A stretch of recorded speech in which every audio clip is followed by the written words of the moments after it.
Mag-subscribe bago panoorin ang video. Daghang salamat. Sweaters result February 4, 2024. 2 p.m. result 070. 5 p.m. result 230. 9 p.m. result 048. Shoutout muna tayo. Salamat po mga mamshare. Congrats po sa inyong lahat. Ito na po ang best angle para sa February 5, 2024. 2 p.m., 5 p.m., at 9 p.m. Result angle ngayon 023478. Messing number 1569. Best and pairing number para sa February 5, 2025. Probables combination. Best Padakit Guide and Combo. Best 2 angle. Best 2 angle. Least number. Best double angle. Best double combo. Special number. Maintain 3 days. Hearing and best combination. PM. Hope to win po tayong lahat. Congrats sa mga mananalo bukas.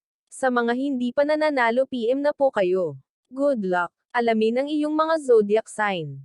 At mga maswerteng numero ayon sa inyong buwan ng kapanganakan. Leo, July 23 hanggang August 23. Maraming oportunidad para sa Leo ngayong taon. Kailangan maging chill lang pero focused. May pag-usad sa usapin sa career dahil sa hard work. Palawakin ang personal at professional contacts. Pero umiwas na makasakit. Pera ang magiging motibasyon mo. Nasisilip ang pai-invest. Kung may mga sigalot sa pamilya, posibleng matapos ito sa unang 3 buwan ng taon. Lalong titibay ang relasyon sa iyong minamahal lalo't aayusin ninyo ang inyong mga differences. Sa iba naman, kasal ang isa sa isip. Kung may diet na sinusunod, posibleng magbago ito dahil sa pabago-bagong work schedule. Mga lakas, malikhaing, madamdamin, mapagbigay, mainit-init, masayang, nakakatawa. Mga kahinaan, mapagmataas, matigas ang ulo, nakasentro sa sarili, tamad, hindi nababaluktot. Gusto ni Leo, teatro, pagkuha ng pista opisyal, hinahangaan, mamahaling bagay, maliwanag na kulay, masaya sa mga kaibigan. Hindi gusto ni Leo, hindi pinansin, nahaharap sa mahirap na katotohanan, hindi ginagamot tulad ng isang hari o reyna. Ang mga individual na ipinanganak sa ilalim ng tanda ni Leo ay kilala para sa kanilang likas na kakayahan sa pamumuno. Nagtataglay sila ng mga katangian tulad ng pagkamalikhain, kumpiyansa sa sarili, pangangibabaw at isang malakas na presensya na mahirap pigilan. Ang mga Leo ay may kakayahang makamit ang anumang inilalagay nila sa lahat ng aspeto ng kanilang buhay. Ang lakas ng isang Leo ay namamalagi sa kanilang katayuan na King of the Jungle. Ang mga ito ay karaniwang mapagbigay at matapat, na nagbibigay daan sa kanila upang magkaroon ng maraming mga kaibigan. Ang kanilang tiwala sa sarili at pagiging kaakit-akit ay ginagawang may kakayahang magdala ng iba't ibang mga grupo ng mga tao. At humahantong sa kanila patungo sa isang karaniwang layunin.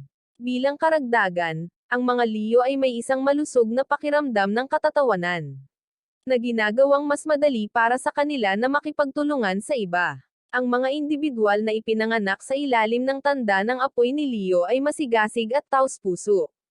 At wala silang problema na ipahayag ang kanilang damdamin ng madali at kailanman. Sa pag-ibig, masaya sila, matapat, magalang, at napakamapagbigay sa kanilang kapareha. May posibilidad silang kumuha ng isang papel sa pamumuno sa kanilang mga relasyon. At mariing pinahahalagahan ang kanilang pangangailangan para sa kalayaan at inisyatibo. Gayunpaman, ang kanilang pagnanais na kontrolin ay maaaring pagod para sa kanilang kapareha. Lalo na kung sisimulan nila ang pag-aayos at pagpapataw ng kanilang kalooban sa mga bagay na hindi nababahala sa kanila. Ang isang Leo ay nangangailangan ng isang kapareha na may kamalayan sa sarili, makatuwiran, at sa parehong antas ng intelektual na katulad nila. Ang kapareha ay dapat ding huwagmag, at ubiling ipahayag ang kanilang mga sarili at igiit ang kanilang mga pangangailangan. Dahil ang labis na pagtuon sa mga kagustuhan at pangangailangan ni Leo ay maaaring maging labis at malilimutan ang pagkatao ng kapareha. Pagdating sa sex, ang bawat Leo ay lumapit dito bilang isang pakikipagsapalaran at naglalayong magdala ng enerhiya at kaguluhan sa silid-tulugan. Mayroon silang malinaw na pag-unawa sa pagkakaiba sa pagitan ng sex at pag-ibig. Ngunit maaaring makaligtaan ang kahalagahan ng lapit at emosyonal na koneksyon sa kanilang mga pakikipagtagpo. Upang maranasan ang totoong kasiyahan sa isang makabuluhang relasyon, ang bawat Leo ay nangangailangan ng isang kapareha na handang masira ang kanilang kamalayan at maabot ang kanilang sensitibo.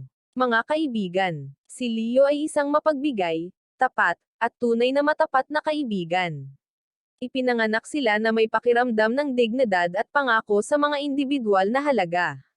Sa isang likas na hilig upang matulungan ang iba ay gagawin nila ito kahit na nangangailangan ng maraming oras at lakas. Malakas at maaasahan si Leo na may kakayahang kumonekta sa halos lahat at ang enerhiya upang mag-host ng mga pagdiriwang at mga kaganapan sa mga taong naglalabas ng pinakamahusay sa kanila. Bihira silang mag-isa, dahil ang mga pakikipag-ugnayan sa iba ay nagbibigay sa kanila ng pagpapahalaga sa sarili at kamalayan na kailangan nila. Maaari silang gayunpaman pakikibaka upang makahanap ng mga kaibigan na maaaring mapanatili ang kanilang mataas na antas ng enerhiya. Pamilya habang ang pamilya ay maaaring hindi ang unang bagay na nasa isipan para sa isang Leo. Kapag nagising sila o matulog ay pinahahalagahan pa rin nila ang kanilang mga mahal sa buhay. May posibilidad silang maging independenteng maaga sa buhay ngunit gagawa ng anumang bagay upang maprotektahan ang kanilang pamilya at ipinagmamalaki ang kanilang mga ninuno at ugat sa kapwa sa magagandang panahon at masama.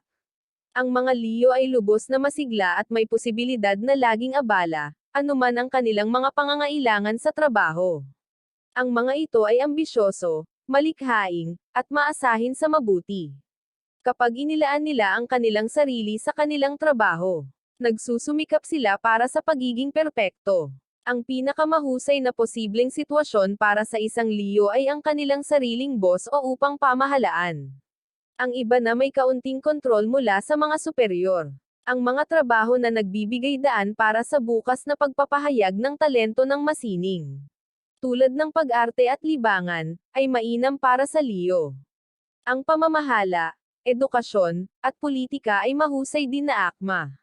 Pati na rin ang anumang bagay na naglalagay sa kanila sa isang posisyon sa pamumuno, na natural na nababagay sa kanila. Gustong-gusto ni Lias na mapapalibutan ng mga moderno at nakaistilong bagay. Bagaman ang pera ay madaling dumating sa kanila, maaaring hindi nila palaging ginugol ito ng responsable kumpara sa iba pang mga palatandaan ng zodiac.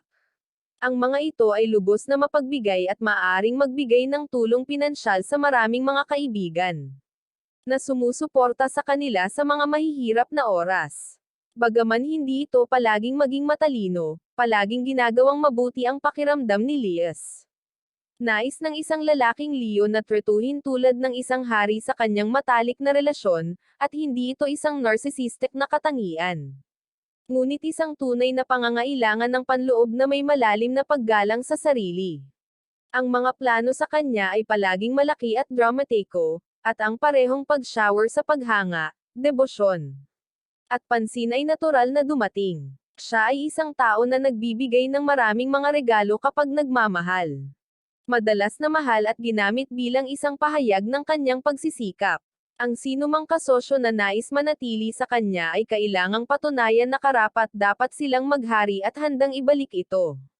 Gustong-gusto ng isang lalaki na si Leo, at kahit na siya ay lumilitaw na tiwala, kailangan niya ng maraming papuri upang makaramdam ng ligtas sa paligid ng kanyang mahal. Gayunpaman, romantiko at madamdamin. Ang lalaking ito ay bihirang pumili ng isang babae na hindi maayos sa kanyang hitsura o hindi siya ginagawang maganda sa mga mata ng mga tiyak na grupo sa panlabas na mundo. Kilala siya na madaling gawin ang papel ng isang walang hanggang bachelor. Palaging nasa pangangaso at pagdiriwang ng pag-ibig at buhay. Ilalagay niya ang kanyang sarili sa gitna ng atensyon. At ang kanyang kasosyo ay maaaring makipagkumpetensya sa isang bilang ng mga admirer. Ngunit ang kanilang relasyon ay hindi nasa panganib hanggat siya ay sambahin sa paraang gusto niyang maging. Kapag tinatrato ng tama, mananatili siya sa paligid magpakailanman. Ang mga babaeng Leo ay mainit-init at hinihimok ng isang pagnanais na mahalin at humanga. Tulad ng lahat ng mga tao na ipinanganak sa ilalim ng Leo zodiac sign, mahilig silang nasa limelight. Upang akitin ang isang babaeng Leo, dapat tretuhin siya ng isa ng maayos, igalang siya, purihin siya, at makita siyang karapat-dapat sa isang marangyang pamumuhay. Pinahahalagahan niya ang mga romantikong kasosyo at inaasahan na maging sentro ng mundo ng isang tao na nagbibigay sa taong mahal niya ang parehong paggamot sa hari. Ang pakikipag-date sa isang babaeng Leo ay nangangailangan ng pagtanggap ng kanyang mga bahid at paghanga sa kanyang mga katangian.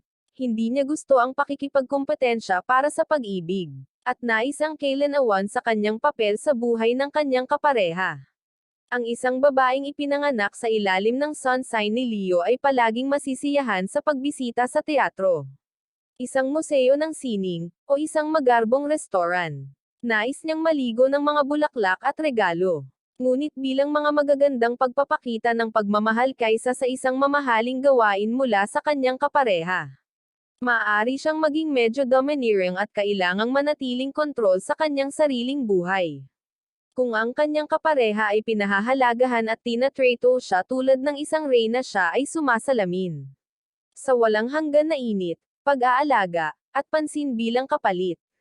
Mga maswerteng numero, loto, sweaters, lasto, doubly, at triple. Abangan bukas. Virgo, August 24 hanggang September 23.